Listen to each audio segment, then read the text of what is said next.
नमस्कार दोस्तों। आज मैं जा रहा हूं अपने गुड़हल यानी कि हाइब्रिड हिबिस्कस की कटिंग प्रूनिंग करने के लिए, क्योंकि देखिए इसमें हाइब्रिड हिबिस्कस के अंदर बहुत बड़े बड़े फूल आते हैं। तो जितना बड़ा फूल आएगा उतना न्यूट्रिशन उतनी केयर भी चाहिए। एक में छोटा फूल आता है तो थोड़ा चाहिए, इसमें बड़े फूल लेने हमने और नंबर ऑफ फ्लावर ज्यादा लेने हैं, तो हमें ये सब चीजें करनी पड़ती हैं। अभी ये सर्दियों से जूझ के यानी कि डोरमेंसी पीरियड में था। ये सर्दियां तो पता ही आप इस बार कितनी पड़ी हैं, तो उसके हिसाब से इसके कुछ के पत्ते झड़ गए हैं। देखिए पत्ते झड़ चुके हैं और लेकिन पौधा सरवाइव कर रहा है। हमारा पौधा सरवाइव कर रहा है तो इसको जो है अभी नए सिरे से टेकिंग केयर करनी है। कहने का मतलब प्रूनिंग, जहां जहां कहीं प्रूनिंग है वो प्रूनिंग कर देंगे, पीले पत्ते हटा देंगे, इनके जड़ों में से वीड्स निकाल देंगे और इनमें जो खाद डालना है वो खाद डालेंगे। साथ ही साथ ये बताऊं कि जैसे ये मौसम चेंज हो रहा है तो आप देख रहे होंगे इन फूलों के पीछे ये काले काले जो है धब्बे, तो ये कोई धब्बा नहीं है, ये देखिए ये कीड़े हैं। इसको एफिड्स, इंग्लिश में एफिड्स बोलते हैं, हिंदी में तेला या चेपा का नाम दिया जाता है। तो जब मौसम चेंज होता है तो ये देखिए हिबिस्कस के अंदर एक तो ये और दूसरी बीमारी आती है आपकी मिलीबग की। तो मिलीबग अभी नहीं आएगी, मिलीबग जब टेम्परेचर चेंज होगा तब आएगी, मतलब ज्यादा टेम्परेचर में आता है वो। लेकिन ये जो है मिड टेम्परेचर के अंदर इतनी बुरी तरह से आ जाते हैं। तो हम सबसे पहला काम क्या करने वाले हैं, सबसे पहले तो इसकी बीमारी दूर करेंगे। ठीक वैसे ही जैसे कि हम अपने शरीर के लिए करते हैं, अगर कितना अच्छा खा लें लेकिन बीमार हैं अगर, तो वो खाना डाइजेस्ट नहीं होगा। तो इसी तरह से हम इसको अगर बात करें कि खाद डाल दें जड़ों में और न्यूट्रिशन पूरा कर दें, पानी डालें और सोचें कि हो जाएगा, तो नहीं। क्यों नहीं होगा? कारण ये है कि जो ये न्यूट्रिशन लेके आएगा, इस फूल के पीछे देखिए अल्टीमेट कीड़े लगे हुए हैं। ये क्या करेंगे, सारे नाजुक पार्ट पे बैठेंगे और जो ये रस नीचे से न्यूट्रिशन आएगा वो सारा ये खा लेंगे। खाने से क्या होगा कि प्लांट को तो मिलेगा ही नहीं, तो हमारी फ्लावरिंग नहीं होगी। ये देख लें ध्यान से, और इसके लिए मैं दवाई भी बता रहा हूँ, वो भी देखिए। तो दोस्तों इन कीड़ों को मारने के लिए जो दवाई ली है हमने, देखिए आपके सामने है, ये कहीं भी आपको मिल जाएगा। ये मैं डालूंगा इमिडाक्लोरोपिड, सेक्डोर के नाम से आती है। इसका हम लेंगे 3 ml। 3 ml ये मापक है, देखिए इसके अंदर से ये जो है पूरा 25 ml का है। 25 ml का है तो नीचे जो 5 ml का है उससे थोड़ा नीचे हम ले लेंगे, और 3 की बजाय हम 6 ml लेंगे क्योंकि ये 2 लीटर की बोतल है। तो ये देखिए ये लिया हमने और इसमें निकाल लेंगे।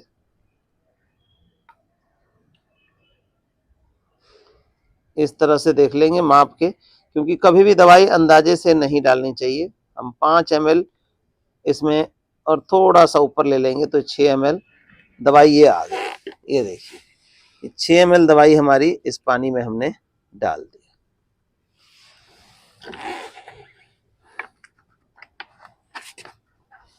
इसमें 6 ml डाल करके ये ढक्कन लगाएंगे। स्प्रेयर आप कोई भी ले सकते हैं, ये 2 लीटर का इसलिए कि थोड़ी सी यूज है, तो 2 लीटर का आप ले सकते हैं और बहुत बढ़िया रहता है स्प्रेयर। इसके बाद क्या करेंगे, थोड़ा उलट पुलट कर देंगे। इसका रीजन ये रहेगा कि जो दवाई हमने डाली है वो प्रॉपर तरीके से मिक्स हो जाए पूरे पानी में, एक जगह ना रहे। तो इस तरह से हमने मिला लिया। अब ये बस कुछ चंद पंप मारेंगे हम। अब आप ये देख रहे हैं कि मैं ऐसा क्यों कर रहा हूँ, कटिंग भी पहले कर सकते थे, लेकिन कटिंग करके इन चीजों को घेरेंगे हम तो यहाँ पे जो है ये फैल जाएगा और ये पंख से उड़ के या चल के दूसरे पौधों में भी लग जाएगा। तो बेहतरी ये है कि हम इसको पूरी तरह से देखिए मतलब ये कोने कोने में एक एक पौधे पे सबसे पहले हम इसका ट्रीटमेंट करेंगे। इसके बाद आगे का प्रोसीजर देखेंगे क्या क्या करना है। मैं कर रहा हूँ, आप लोग भी देखिए, आप भी अपने पौधों के साथ ये करके और बढ़िया फूल ले सकते हैं। अक्सर हम इन चीज़ों को ध्यान नहीं देते, खाद हम डाल लेते हैं अपनी, और फिर ये क्या होता है कि पौधा जो है आपका वो चलता नहीं है, क्योंकि कीड़े जो कुछ लेकर के न्यूट्रिशन आ रहे हैं वो सारे कीड़े चूस लेते हैं। तो इन चूसक चीज़ों से बचाएं। और आगे जब इमिडाक्लोरोपिड ये डाल ही रहे हैं, आगे जब आपका मिलीबग की शिकायत आएगी तो उसकी भी हम आपको ऑर्गेनिक इनऑर्गेनिक दोनों तरीकों को बताएंगे। तो ये देखिए पूरी तरह से हमारे पौधे जो हैं एक तरह से दवाई से नहा दिया है। अब बात आती है हमारी कट करने की।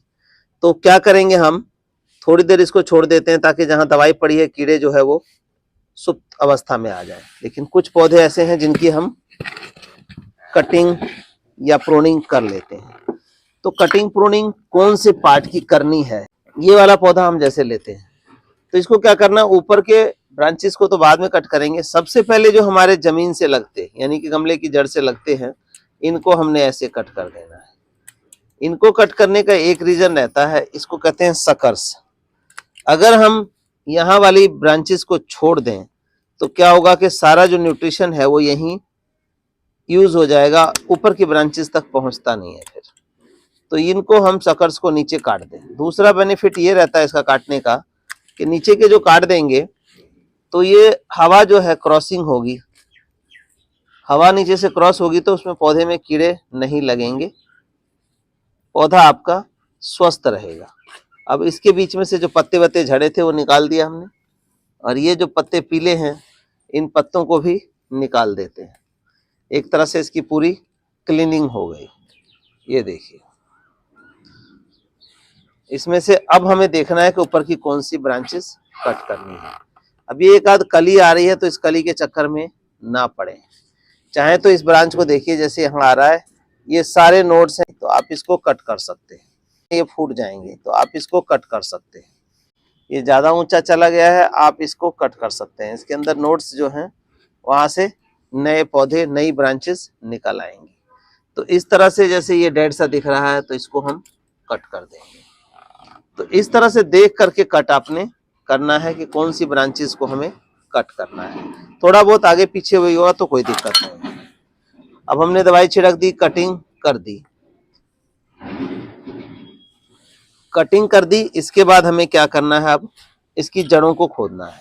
जड़ों को खोदना है, ये देखिए इस तरह से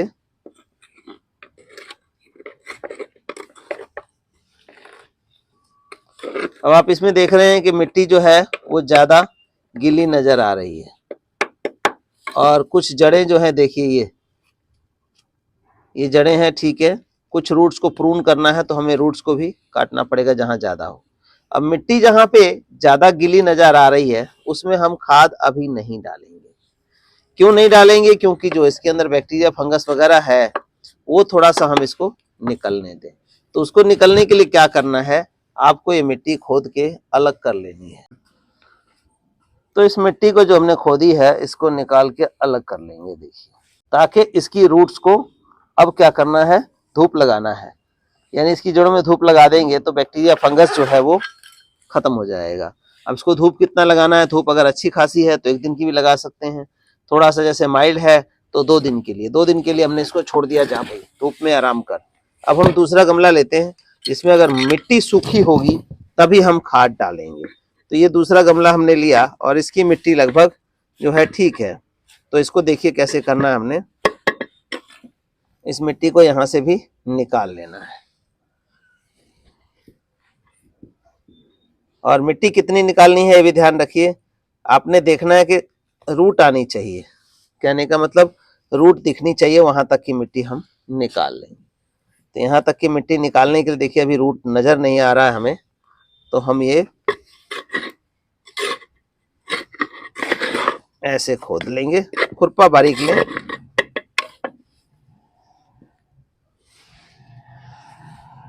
और ये जो है अभी खाद डालेंगे और बस हफ्ते के अंदर आप देखिए कि कितना अल्टीमेट इसके अंदर से ब्रांचेस निकल के आती हैं। मिट्टी रूखी है तो हमने इसको खाली कर लिया, ये हो गया खाली। अब हमें क्या करना है, इसमें खाद मैं डाल रहा हूं। इसके जैसे बड़े फूल हैं तो इसको कंप्लीट न्यूट्रिशन चाहिए। कंप्लीट न्यूट्रिशन के लिए मैं डालता हूं दोस्तों ये हिबिस्कस फूड। इसमें इसके लिए कंप्लीट ताकत होती है, जिसका रिजल्ट हमें हफ्ते में मिलना शुरू होगा, और 1 महीना बीते बीते तो ऐसा हो जाएगा कि पौधा पहचान में नहीं आएगा। हम इसकी मात्रा कितनी डालेंगे, अच्छी खासी मुट्ठी भरी हमने, और इसको देखिए ये हमने डाल दिया। छोटा पौधा है तो लगभग 2 से 3 मुट्ठी हम इसमें डाल दें, डाल करके छोड़ दिया, और जो मिट्टी हमने निकाली थी उसी मिट्टी को इसमें डाल सकते हैं और उसे ढकना है, क्योंकि जैविक खाद या कोई भी खाद आप डालते हैं तो मिट्टी से जरूर ढकें। मिट्टी से ढकेंगे तभी जो है पौधा उसको ले पाएगा, अदरवाइज बाहर की जो हवा है या अल्ट्रावायलेट रेज है उससे जीवाणु खत्म होंगे, आपके पौधे पे पूरा असर नहीं आएगा। तो ये देखिए, ये हमारा पौधा तैयार है। अगर आपको पानी की जरूरत नहीं है तो 2 दिन तक इसको डाल के छोड़ दें, उससे क्या होगा कि अंदर हीट बनेगी और जो नंबर ऑफ ब्रांचेस हैं वो ज्यादा निकलेंगी, और नहीं जरूरत है तो पानी डालें। 2 दिन छोड़ने का बेटर रिजल्ट मिलेगा आपको, क्योंकि नीचे से गर्माइश आएगी, इसमें ऊपर से मिलेगी, तो ये फूट करेगा और नई नई ब्रांचेस आपकी बढ़िया आ जाएंगी। तो दोस्तों ये विधि अपना करके, छोटी छोटी सी ट्रिक करके, और अपने हाइबिस्कस में अल्टीमेट फ्लावरिंग ले सकते हैं। जैसे कि आप वीडियोस में देख रहे हैं कि किस तरह से हमारी फ्लावरिंग होती है हाइबिस्कस में, पूरे बड़े बड़े फूल, मतलब ये पाम साइज है, इससे बड़ा फूल हो जाता है। तो इसके लिए हमें न्यूट्रिशन भी डालना है। अब ये प्रोसेस हमने अभी कर दिया, अब खाद डालने का प्रोसेस जो है हाइबिस्कस के अंदर, गुलाब के अंदर 3 महीने में एक बार करें। कोई 15 दिन में, महीने में, 2 महीने में खाद ना दें, 3 महीने में एक बार खाद की जो इसकी पूर्ति होती रहेगी तो फ्लावरिंग आपकी कम नहीं होगी, कलियां झड़ेंगी नहीं, पत्ते पीले नहीं होंगे। पानी एक्सेस मत डालिए। हमेशा याद रखिए कि ये जो है गमला, गमले में देखिए ये एक उंगली की 1 या 1.5 गांठ जो है, इतनी जगह ही खाली रहनी चाहिए। बहुत सारे लोगों को मैंने देखा है कि इसमें क्या करते हैं कि बहुत ज्यादा जगह खाली छोड़ देते हैं, इसमें 3-3, 4-4 इंची जगह गमले में खाली रहती है, जिस वजह से एक्सेस वाटरिंग होती है, प्लांट तो जाता ही जाता है, इसका न्यूट्रिशन नीचे से सारा निकल जाता है। तो ऐसी गलती ना करें और अपने हाइबिस्कस को बचाएं, अपने हाइबिस्कस में हैवी फ्लावरिंग पाएं। धन्यवाद दोस्तों।